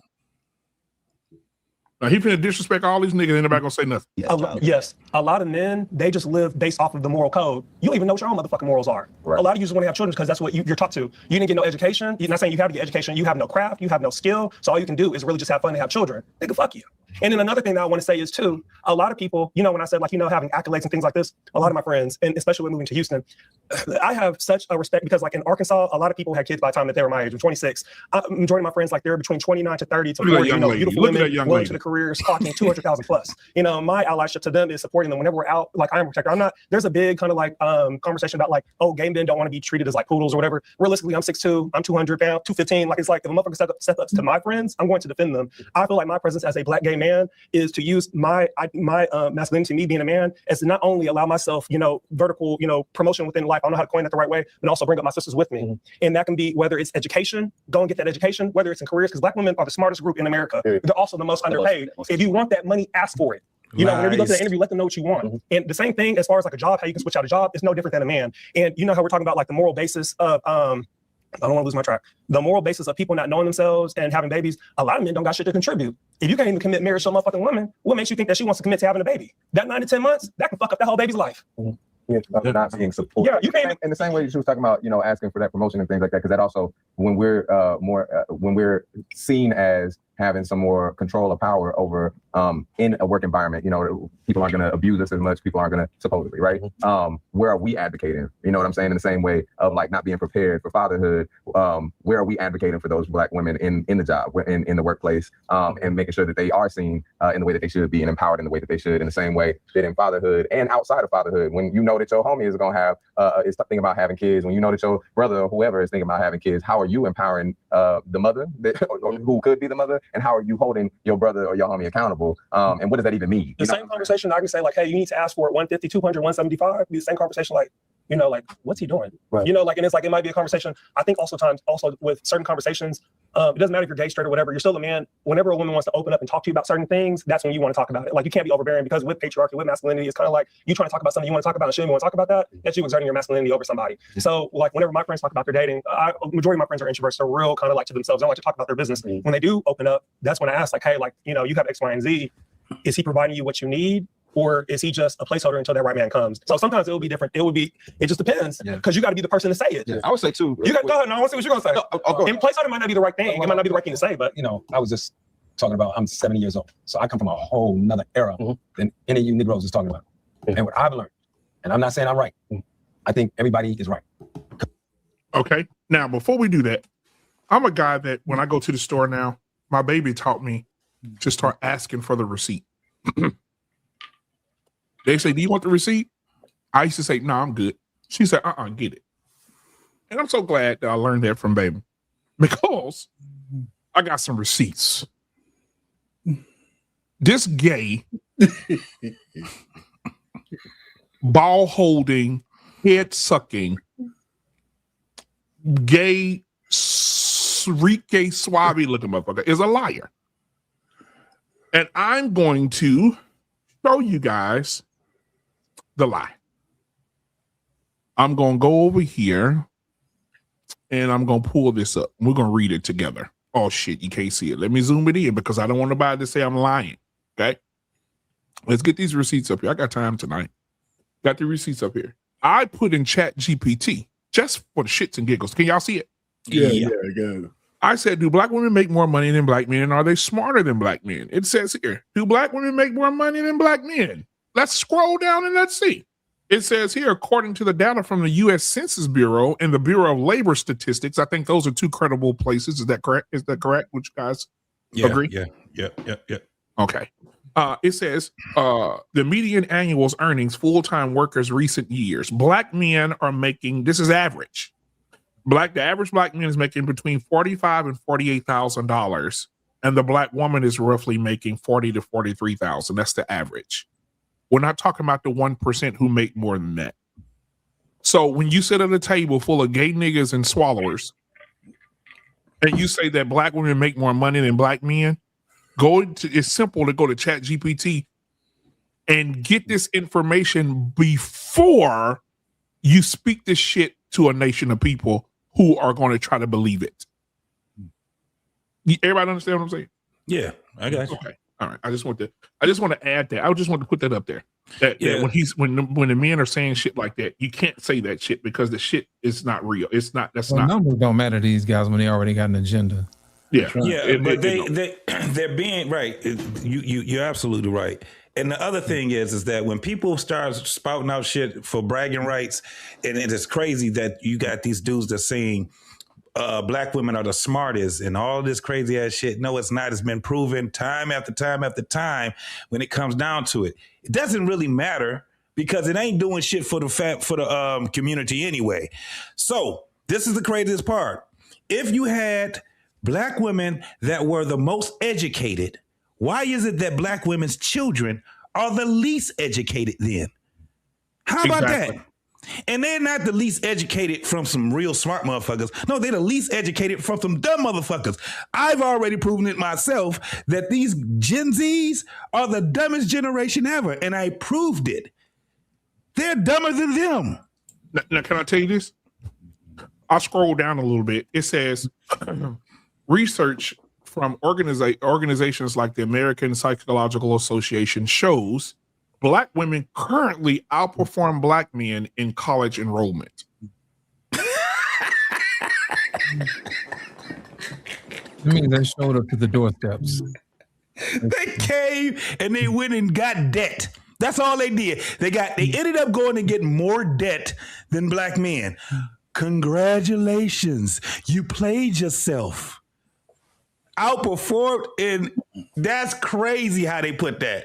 Enrollment. Well, I mean, there's a lot of receipts, and even yesterday, I wasn't really having as much fun as I thought I was going through a list of all the Black women who fumbled the fucking bag when they had leadership positions. Mm-hmm. I mean, just person after person, people I just went from just every they get the position of power. And the one thing I think we underestimate when we talk about women, Black women have a psychotic inferiority complex. They just do.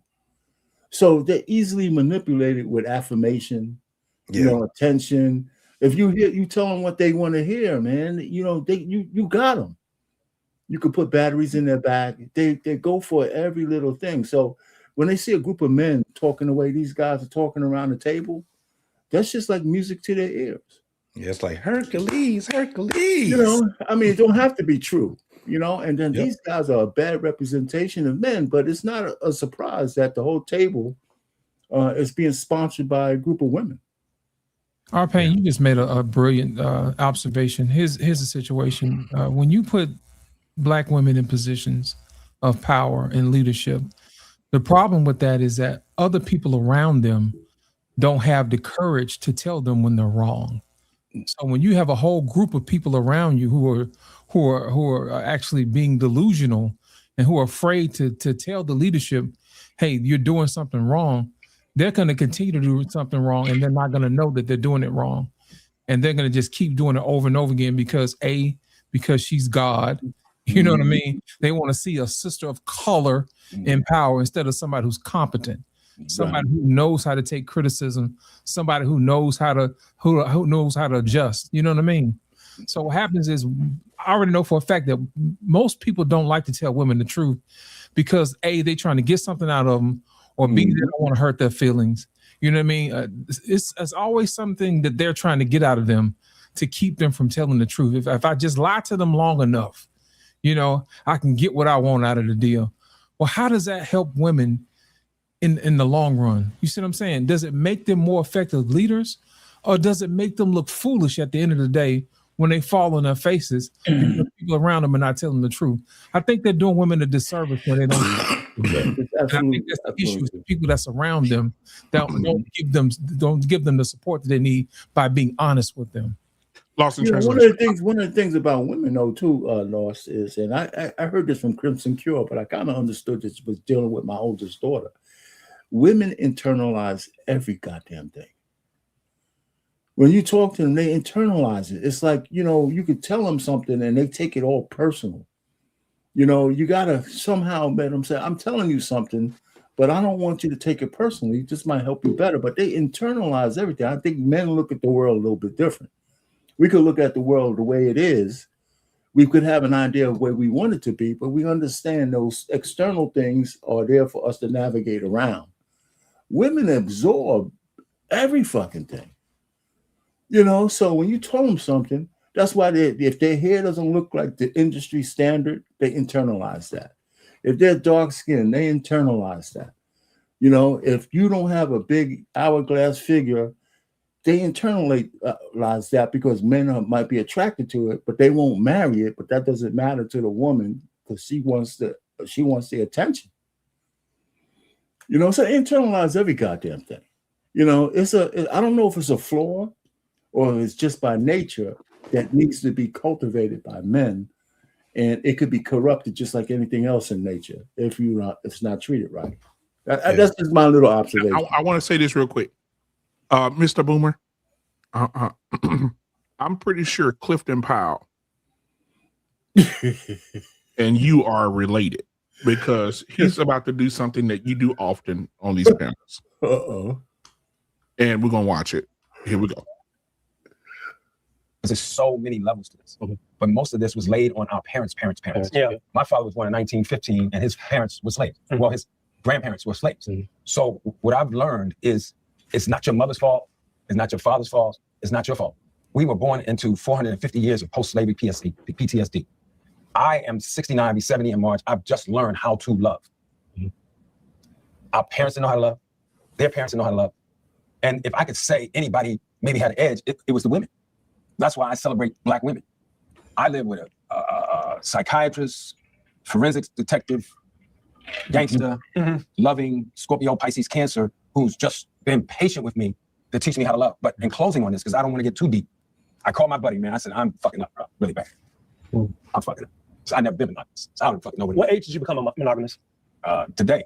Let me just say what it is. And we don't talk about this. We don't talk about dopamine being in the pleasure center of the brain like we talked about oxytocin is the hormone. It's called the cuddle hormone. So a lot of times we're just talking in generalities. And that's why I think what you said about counseling, because a counselor is going to get inside of this from a real, not even white people perspective, just from a scientific perspective, unless science is not wrong and the brain is not made with this. So when I hurt my girl, which I've done over and over, and I commend her for even being with me, and I said it in my podcast, and I'm gonna say this and stop. I called one of my partners who's brilliant. He said, when you hurt somebody, where you leave them is where they stay. So I think our parents, our grandparents, our uncles, the people that raised us, those men who treated the women outside the house nice, but then put the thumb on the grandmama and put the thumb on the girlfriend or whoever. They are all, it all comes from out of all of that. And I think that's what makes me excited that we're going to bring the women and the uncles and we need to bring them all in here. But go ahead. The one thing that I just want to talk about in Luke, make sure I say the name right, this part out. Okay. What Luke brought up was like accountability. Like, yes, we can talk about, what our families did to us, all this, all that. But eventually, and I know white people try and say this and I really don't like that, but eventually comes a point where you have to decide, how do I want to live my life? I haven't talked to my daddy in 6 years. I don't give a fuck about what my family has gone through. I know where I will go. So it's like, you can only say that for so long. Black women are tired. And, kind of like putting onto them like, hey, you didn't do this entirely. Because everybody in here, some people talked about going to counseling. Have that upon yourself. Stop waiting for a woman to tell you what you need to do. Take that upon yourself. Let me address that real quickly. For me, I didn't know fucking how to love. Can I say one more thing? No, I have to say this. Because another thing that happens is, too, you live your life for so long, and I'm not meaning no disrespect. It's all right, just say it, bro. But when you hit your 60s and your 70s, I want to be right. Okay, but I want to live my life right. I want someone to take care of me and protect me. And that's what a lot of women have issues with. I'm living it right the fuck now. As I said 60s and 70s. Let me say this. Y'all over talking. I'm gonna fucking over talk you because you're fucking up. You're not gonna disrespect. You don't know what the fuck I'm talking about. I do. I do. You don't know what the fuck you talking about. Oh, I do. I don't know it, nigga. I do. I'm good. You don't know what the fuck I'm living. You can't tell me what the fuck I'm living, nigga. I'm living it right now. You cannot fix no shit that you don't even know what's happening. I think there's a misunderstanding. No, but he's sounding like you can't. No, listen, bro. Let me stop. This is what it is. Let's get to the truth of this shit. You can't fix no shit unless you meet somebody who is on another level to help you elevate to understand. I'm not indicting anybody. I'm telling you what the shit is. You can't fix some shit that you don't know about, bro. You can't. And then you get there at 69 or 70 and say, I thought I was being loved all this time. That's what our parents have gone through, and that's why we all so fucked up right now. You asked, how do we love Black women? That's right here. Trust Black women and listen to Black women. Pause that shit, man. We got to speak on that. You gotta pause. Hey, first of all, I don't relate to this guy. I'm a great fucking husband, man. You know what I'm saying? No. I'm talking about as far as snapping on niggas. Yeah, as far as snapping on niggas. Yeah. No. I was gonna get to that part. I like that part of it. Yeah. I like that part. I don't understand why. You know what? This is the only point I agree with Clifton on. You are gay. You suck dick. You can't tell me. That's exactly right. Right. What I went through. And you know what? I hate to say this. I hate to say it. It makes my bowels move to the left 13%.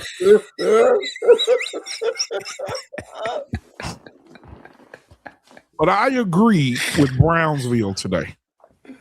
Oh, no. What? Oh, I feel like I'm getting sick. Oh, yeah. Maybe you shouldn't say it. I agree with Brownsville. Shout out to Brownsville. Because Brownsville says, you never know when a person will get a chance to go through their recalibration as a man. You never know when they find themselves. And you never know what trauma they have gone through. And you don't know what Clifton's life could do for another person who's in their 50s and their late 40s. And you don't know who's listening to him right now saying, damn, he just learned how to love at 70. I got a chance. Yeah. And that's the only thing I agree with him around. But that was what I was saying. And I know I probably went too far, too fast, but that's what I meant. That's why I meant what I meant by when I said he needs to be around guys that can edify him, because he's sitting at a table of cats that don't even know how to sympathize. You know what I'm saying? They don't even understand that, hold on, this is an elder and he's being vulnerable with us. So I'm gonna get this man the room where he can go out there and maybe I can learn some shit from him. We had Miss Andress Punk setback. I don't want to cut you off. And anytime somebody say, I'm not trying to be disrespectful, what's coming right after that? The disrespect. So he had my man set off, but I'm glad that Clifton still was like, I ain't about to rage. The other dude did, the punk, he got up and walked away. But Clifton stayed right there and I'm glad that he did it. I'm like, all right, bro, our boomers is still standing there and still right there for the conversation, man. I want to say this real quick. Kudos for not calling the guy a fag. Yeah, me too. Yeah, but he's been in Hollywood for so long. He understands. He knows exactly what he said. He called him a nigga, though. The woman come up there. I want to add. Yeah, I want to add this. I want to add this to you guys, if I can. The Bible says, "He who findeth a wife findeth a good thing and obtains favor." My baby just sent me this. This is a woman that just sent me this. My baby. She said, baby, black women are on number 3. Overall, black men make more money than black women, but they number 3 amongst women. Yeah, Asians lead. Asian women, their income is 60% higher than black women. My baby just sent me this. She just screenshot and sent to me. She's because she helping me. Helpmate here. Helpmate. It says here, Asian American women are making 60% higher than blacks. This reflects on educational levels, education attained, influenced by many factors: access to quality, family income and wealth, immigration patterns, so on and so forth. Asian women are among the highest educated groups on average. So you can't say that women are the highest educated when these Asian women are putting up your ass. No, bitch, you know higher than us. Asian women are among the highest educated group. So when we say, my baby, thank you so much, say you're welcome so they can hear you. Thank you, man. I appreciate you, baby. She also sent me, it says, she went on to say, do black women out earn their own culture of men, black men? Black men earn more than black women on average in the United States. Here's what the data says in the labor statistics. Black men make about $1,037 a week. Yeah. Black women make $900 a week. So y'all don't out earn us, and them Asian women putting foots in your ass. So when that Peter Puffer said that black women are more educated, then and let me say this because I don't want this to be misconstrued. I don't want to make it seem like we hate black women. I have a beautiful black woman in here. Hey, right back here, I have a beautiful one. So I have some beautiful black daughters.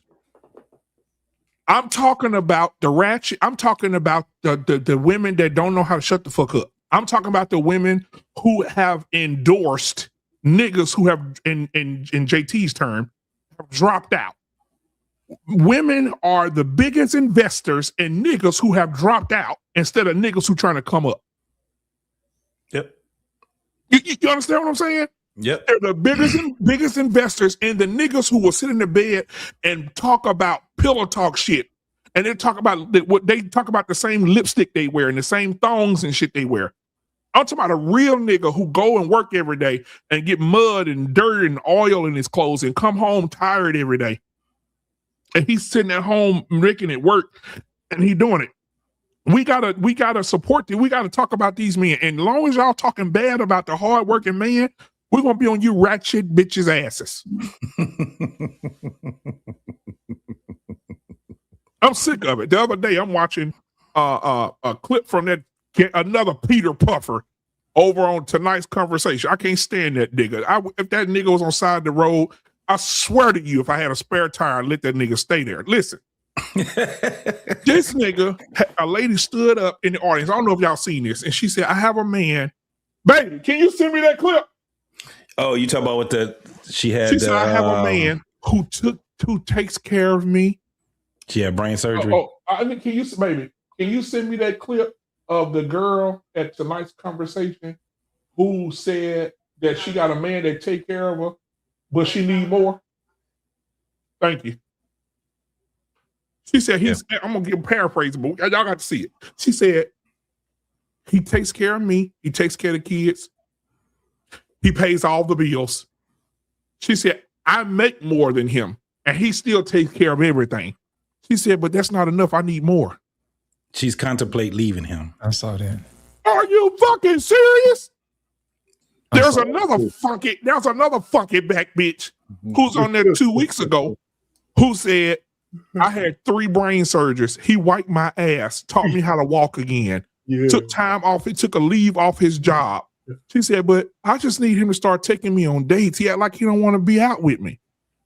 The man just wiped your ass and cleaned your pussy for 3 months while you after brain surgery, and you talking about it's not enough? Oh, Jesus! This cat's still trying to work out what the fuck just happened. These are the dumb bitches that what did I get myself into? Oh man. That's what I'm saying. Like, what is really going on, man? I'm trying to figure out what's going on here. I don't understand. We need more. And then now we got these Peter Puffers trying to tell the boomers, and I'm glad Clifton ate his ass. I can't say this about these gay niggas on here. I'm glad that Clifton had spoke up for his culture. You can't tell this man what he done been through. You can't minimize what this man been through. This man said his mother, he's going to go on it. We ain't going to watch all of it because we're finna get out of here. But his mother said, talked about his mom. He said his mom committed suicide when he was 4. Mm-hmm. His dad, after that, became an addictive alcoholic. He just out of there says dad became a very brutal person. He was raised in the streets from a young age. It fucked his head up. Yeah. So he didn't learn the nurturing from his mom. His mom took her life when he was 4. He was raised on the streets. And you expect this man to just have this love and affection and nurturing and cuddle nature and all this fucking shit? No. And today, me and Baby was talking today. We was talking about how back in the day, there was no fucking, when our pain was painting the Titanic, there was no fucking therapy sessions for Black people who experienced trauma. You know what Black people do? Black people internalize trauma, and they pass that trauma, turn it into fear, and pass that shit on to their children. I broke a generational curse, and I can be transparent with you right now. I remember I love my grandfather with everything in me, and talking about him makes me emotional because he passed away. I love that man with everything in me. And I remember going to a tire shop with my grandfather, and my grandfather looked at me and said, son, don't ever look a white man in the face. Ooh, yeah. He said when you talk to him, you keep your head down. You think my grandfather learned that? You think my grandfather learned that just to be doing that shit? Or do you think his father before him told him, don't ever look at what the one that was actually seeing people getting hung in the trees? He passed that trauma and that fear down to my grandfather. Yeah. I heard my daddy say, hey, watch how you act in front of white folks. I said, God damn. And as I got older, I said, fuck them motherfuckers. I'm going to do what the fuck I want to do. I'm going to say what the fuck I want to say. I don't give a fuck about these white people. I don't care. I'm not going to look. When I go get something and a white man talking to me, I'm looking right in his fucking face. I'm going to break these. I'm not telling my son to bow your head to no fucking white man. I'm not. And I love my grandfather to death, but I ain't following that shit. Yeah, it's generational curse. That PTSD, he's talking about that post-slave disorder shit, get passed down from one generation to another one, and nobody got help for it, so they kept continuing it on. I realized it, and I said, I'm not doing it. I'm not bowing to no motherfucker for Jesus. So, I mean, that's a good point that you're making, though. You know, because it's crazy in a backwoods kind of way, you know, the fracturing of the Black communities. Some of those old generational curses aren't there to be passed down. But on the flip side, none of the good shit is getting passed down either, like family. Right. You know, so, I mean, but, you know, my trauma wasn't like that. It wasn't even trauma. What I knew when I saw my old uncles and my father and my grandfather do, when I saw them hand over their money to their women, I said, I'm never fucking doing that. You know, because, you know, and I don't know why I felt that way when I saw it, because just something wasn't right about that, as far as I'm concerned, because you're telling the woman to make the choices. And once you hand that money over, you don't know what she's doing. Even if she's making the choice of what gets paid and what's not. And nobody had enough money. So she's making the choices of who gets paid this month, and you don't know where your household's at anymore. You know, so I thought that was just a dumb idea from the beginning. And it's not like my wife doesn't know where the money's at, but she has to come through me to know where everything's at, because I handle all that shit. But that's just me. But that's just the one thing that I knew I wasn't going to continue. And I saw so many of my uncles do that, my aunts, my father, and I said, that shit didn't never make any sense to me. Not if I'm responsible for keeping the house open. Mm-hmm. You know, if I'm responsible, I'm an authority and a responsibility at the same time. There's nothing worse than having responsibility with no authority over it. You know? But that's my thing. I mean, it's not the same as what you saw, a Black man, but I was in the North, right? So that might have been a big difference. Speaking of authority, man, I don't understand why women like to support the gay guys. And I'm gonna tell you what I mean by that. When Clifton stood up, he exercised his masculinity and he made him sit down. Now, a few minutes ago, he just said, fuck you to men who made kids. And Clifton looked like he was about to put the hands on him. And he talked all that tough stuff and how he was 6'2", and all this other stuff, and how he was gonna whoop somebody's ass. And as soon as a man across the table said something to him, what did he do? Jump up and rage quit. Got his ass about the table. You see what I'm saying? My thing is this: you need to question your leadership, ladies, and where your allegiance needs to be.